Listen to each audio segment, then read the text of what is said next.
wazahama umuntu akazegera mu pasiteri we akamubaza, pastor, mbona dufite altare nziza cyane, iyi altare nziza ivuze iki ku bugingo bwacu ubwo turimo kubaka kugira ngo izatugeze mu ijuru?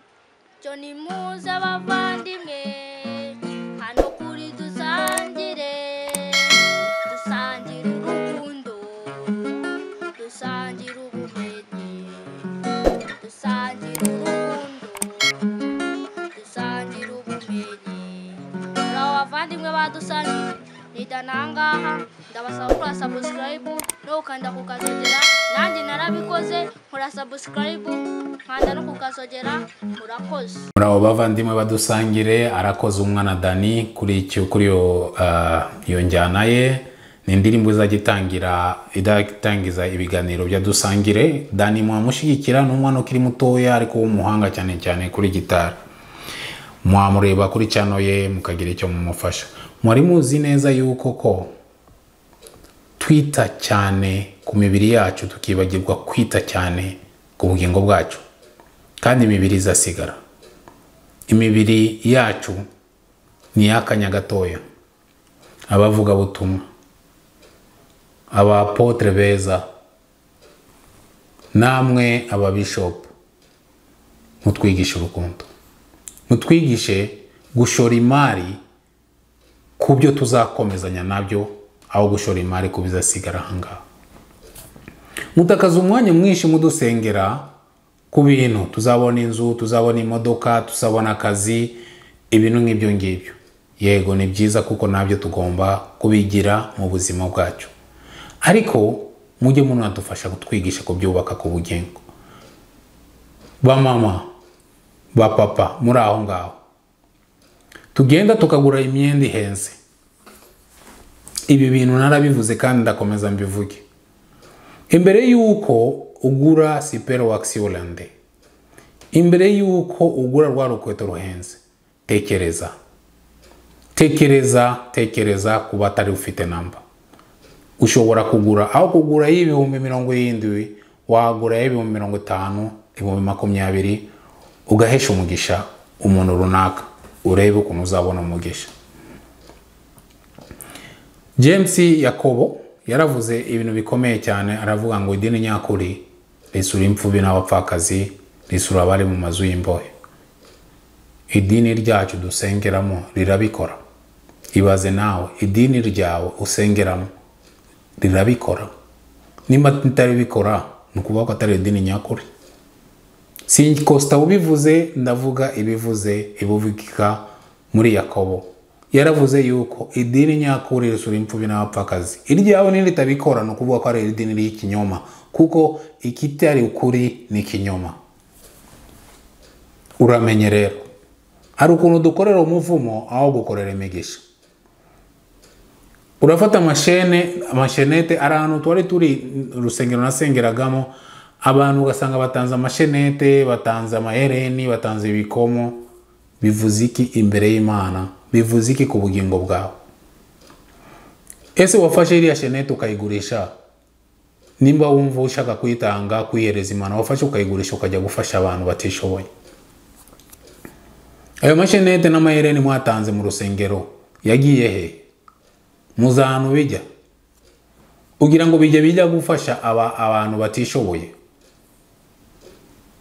Nibuka yuko ko ukajya mu rusengero bari abambaye neza bakaba bafite ahantu babajyana. Nanjye ari gihe kimwe byambagaho, nasengeraga mu rusengero nakwita no ruciriritse, igihe nagenda nambaye neza njye bakanyicaza imbere, uretse ko nanabyangaga, bakanjyana imbere nkabyanga kuko nzi ukuri nanjye. Yesu yarabivuze muri Luka 14:13, igihe ukoresha umunsi mukuru uzatumize abakene, kuko bo ntago bazakwishura, ntago bazakwishura, ahubwo uzishurwa n'Imana. Aho gutumiza babandi ngo kubera ko nanjye bazanumize cyangwa kubera ko baranumije. Mu bitekereze ku rwego rw'ubukwe, nkunda kuvuga ibintu by'ubukwe, tuzababwira kuri ibiganiro by'ubukwe, tukunda kuvuga ibintu by'ingo. mubitekereze ku bintu by'ubukwe aho ushora amafaranga menshi kugira ngo ushimishe abantu ko wakoze ubukwe bw'atari kandi ntabwo ari ibyo biri, ntabwo ari cyo cyitwa urugo, ntabwo ari cyo cyitwa urugo. Ngewe gutwerera umuntu ubukwe mbanza nkabitekereza nk'inshuro 10 nuko mbigenza. Mujye mubitekereza munagirira abandi inama, abavuga butumwa mugirire inama abantu. Ubukwe bw'igitangaza buvuze iki? Ahubwo wakora ubukwe bw'amakeya ni mubumva yuko n'amafaranga akuryaryata, genda uyafashije abakene. Kandi turabazi, tubana nabo buri gihe. Nutabimenya cyakungo 2 cyangwa 3 hafi yawe hariya urebe. Kandi niba wo muri quartier imeze neza, genda nka kilometero 1 cyangwa birometero 2 urebe. Twibuke yuko ko muri mu migani 19:17 haravuga ngo ufasha abakene abagurije Imana. Ese uramutse wemeye mu mutima wawe ko Yesu ari umwami n'umukiza, ukabikurikiza ukanafasha abakene uguriza Imana, kindi kintu nekiye kugira ngo abavuga butumwa bazabitwigisha ibyo ngibyo ni bakeya bafata iyo ntambwe. Kuko twagenda tukatanga hariya mu bakene, nidutange muri bo bagura amakoti meza, bagura altare nziza, bakora altare nziza n'ibindi, kandi ibyo byose bizasigara ahangaha. Wazama umuntu akazegera mu pasiteri we akamubaza, pastor, mbona dufite altare nziza cyane, iyi altare nziza ivuze iki ku bugingo bwacu ubwo turimo kubaka kugira ngo izatugeze mu ijuru? Uzumve igisubizo azakubwira, muzakorogana. Reka ndangize mbabwira isomo rya nyuma nashaka kubasangiza ahangaha. Riri muri imigani 16:8. Ni byiza kugira dukeya turimo migisha aho kugira byinshi bitarimo migisha. Reka rero abavandimwe tureke gukorera cyane ku mibiri yacu, kuko imibiri yacu ibyo tuyishoramo bizarangira kandi bizahinduka nk'ukuntu ururabo ruhinduka. Ariko nidukorera Imana dukurikije iriya somo cyane cyane iba mu migani 19:17, ni somo umuntu yakagombye kuba agendana ahangaha.